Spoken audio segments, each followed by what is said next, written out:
Hello ladies and gentlemen, my name is Dietrich and today I am going to help you try to answer the age-old question. Should you buy a Tesla Model Y or a Ford Mustang Mach-E? These vehicles are both fully electric compact SUVs from two diametrically opposed automakers. Tesla is the most successful upstart car maker of this century, and Ford is one of the most legacy of all of the legacy automakers. The Model Y was the best-selling car on Earth in 2023, so the masses have clearly made their choice. But does the Mach-E's heritage-inspired name and styling actually make it the better choice for you? We will find out with this comparison video. I have driven and reviewed both of these cars. I have been in the car business for 17 years, and what I am about to give you is my quote-unquote expert opinion, so you can take it for what it's worth. You only get one chance to make a first impression, so we are going to start with styling. The Tesla Model Y looks very much like an egg with wheels on it. The Ford Mustang Mach-E was controversial when it first came out because Mustang fans allege that it is not a, quote, real Mustang, unquote.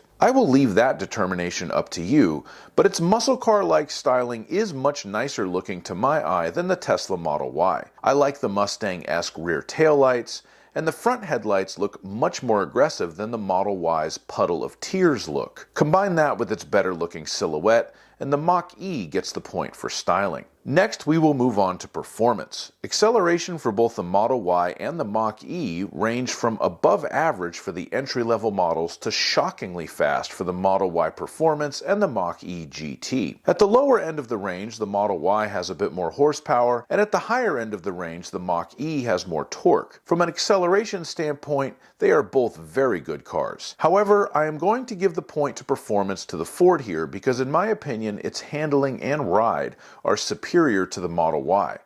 The Mach-E is no GT350, but it is nicer to drive than a Tesla Model Y. We will now move on to, for lack of a better term, EV-ness. For range, the Model Y is available with a slightly longer maximum range than the Mustang Mach-E, even after Tesla has revised their range estimates downwards. The other major advantage a Tesla has over just about any other EV is their supercharger network. If you drive a Tesla, you have far more fast chargers available to you, and that is certainly worth a point here. Since these are both ostensibly SUVs, they are both going to eventually be asked to do SUV-type things like hauling cargo and people. Here, the Model Y scores another easy victory.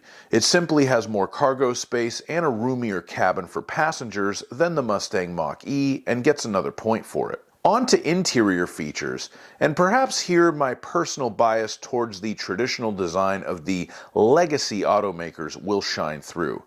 The Model Y does not have Apple CarPlay. It does not have Android Auto. It does not have blind spot monitoring lights in the rearview mirrors. It doesn't have an easily accessible physical button to open the cargo areas.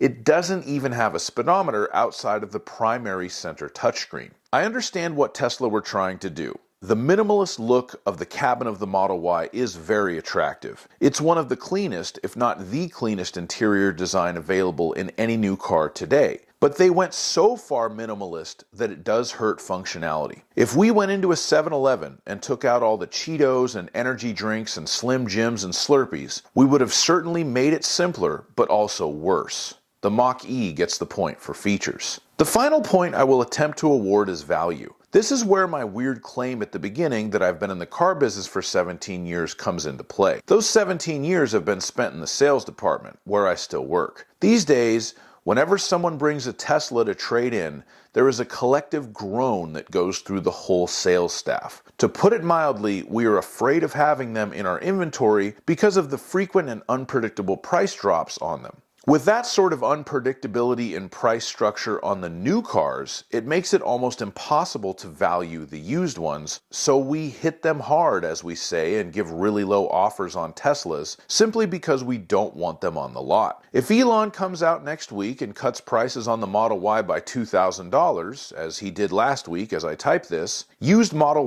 Ys immediately become worth $2,000 less. Even the Model Y Performance I'm showing you video of now was purchased under some sort of temporary discount situation because it was already built and in their inventory. Tesla is very much starting to act like a legacy automaker in this regard. Of course, Ford is a super legacy automaker, and the Mach-E doesn't have great resale value either. Rebates and dealer discounts on new cars hurt the resale value almost as much as Tesla cutting prices all the time. I say almost because if Ford puts a new $2,000 rebate on the Mustang Mach-E, it doesn't make the national news, so a lot of people don't necessarily know about it. At this point in time, electric cars in general lose their resale value faster than ICE cars, adding to ownership costs and negating some of the savings you get from not having to buy gasoline. However, the Mustang Mach-E gives you the opportunity to shop different dealers to try to get the absolute best deal on one, where Tesla will just drop prices whenever they feel like it. So I'm going to award half a point to the Ford for value, because it gives you the opportunity to obtain an above average discount on one if you're willing to put the hard work and the time into it. So the final score is 2 points for the Model Y and 3.5 points for the Mach-E, making the Ford the winner. The Tesla Model Y does have a lot of appeal, and if you are smitten with its tidy interior, or if you need the most passenger and cargo space you can possibly get, or if the national supercharger network is appealing to you, or if you are just a big fan of the childish genius that is Elon Musk, I can certainly see why you would buy one. But for me, the Ford Mustang Mach-E is the more complete automobile, so it wins my comparison here. Please let me know if you agree or disagree with my assessment. I'm sure you Tesla fans already have in the comments. Please like my video and subscribe to my channel, and please have a fantastic day. Bye-bye.